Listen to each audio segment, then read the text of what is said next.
ধৃষ্টকেতু আৰু চেকিতান আদি কাশীৰাজ বীৰবৰ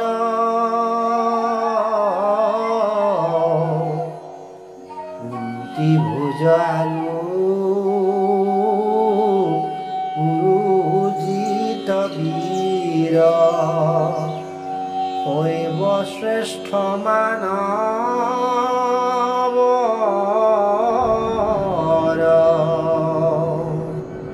যুধামন্যু আদি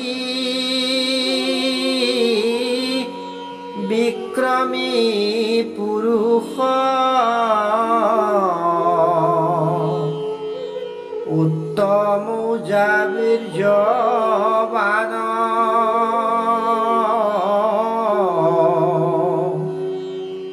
ভৈলা সমবেত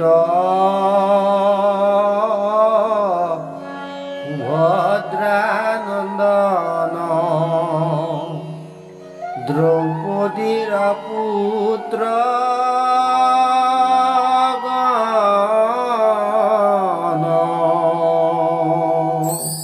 ভাগৰ সৰল ব্যাখ্যা।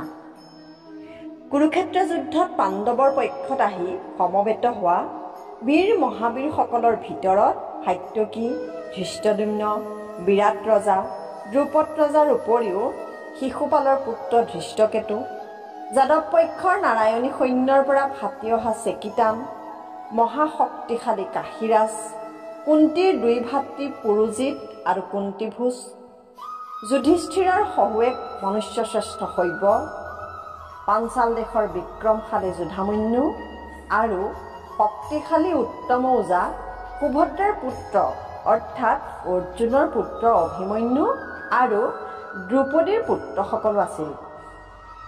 এইসকল যোদ্ধাই মহাৰথী আছিল। উপৰোক্ত 4, 5 আৰু 6 নং শ্লোকত গীতাৰ ৰচকে পাণ্ডৱ পক্ষত আহি কৌৰৱৰ বিপক্ষে যুদ্ধ কৰিবৰ বাবে সমবেত হোৱা ৰথী, মহাৰথী তথা বিক্ৰমশালী শক্তিমান যোদ্ধাসকলৰ কেইজনমান উল্লেখযোগ্য যোদ্ধাৰ বিৱৰণ দাঙি ধৰিছে। পাণ্ডৱৰ 5 জনৰ বিৱৰণ ইয়াত নাই। এই যোদ্ধাসকলৰ ভিতৰত যুযুধান অৰ্থাৎ সাত্যকী, ধৃষ্টদ্যুম্ন, বিৰাটৰ ৰজা আৰু দ্ৰৌপদ ৰজাৰ বৰ্ণনা 4 নং শ্লোকত দিয়া হৈছে। ইয়াৰ ভিতৰত ধৃষ্টদ্যুম্নৰ পিতৃ দ্ৰুপদৰ ৰজা দ্ৰোণাচাৰ্যৰ হাতত যুদ্ধত মৃত্যুমুখত পৰে।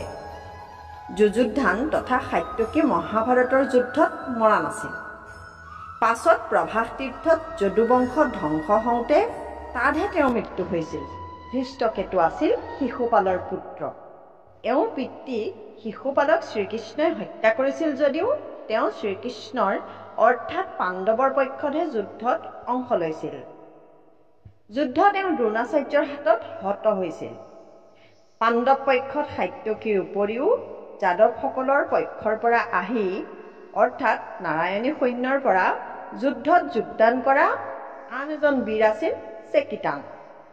দুৰ্যোধনৰ হাতত এওঁৰ মৃত্যু হৈছিল। কাশীৰ ৰজা বৰ শক্তিমান আছিল। কুৰুক্ষেত্ৰত এওঁৰো মৃত্যু হৈছিল।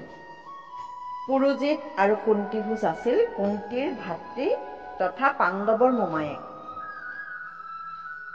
যুদ্ধত এওঁলোক দুজনেই দ্ৰোণাচাৰ্যৰ হাতত মৃত্যুমুখত পৰিছিল। আনহাতে শৈব আছিল যুধিষ্ঠিৰৰ শহুৱেক।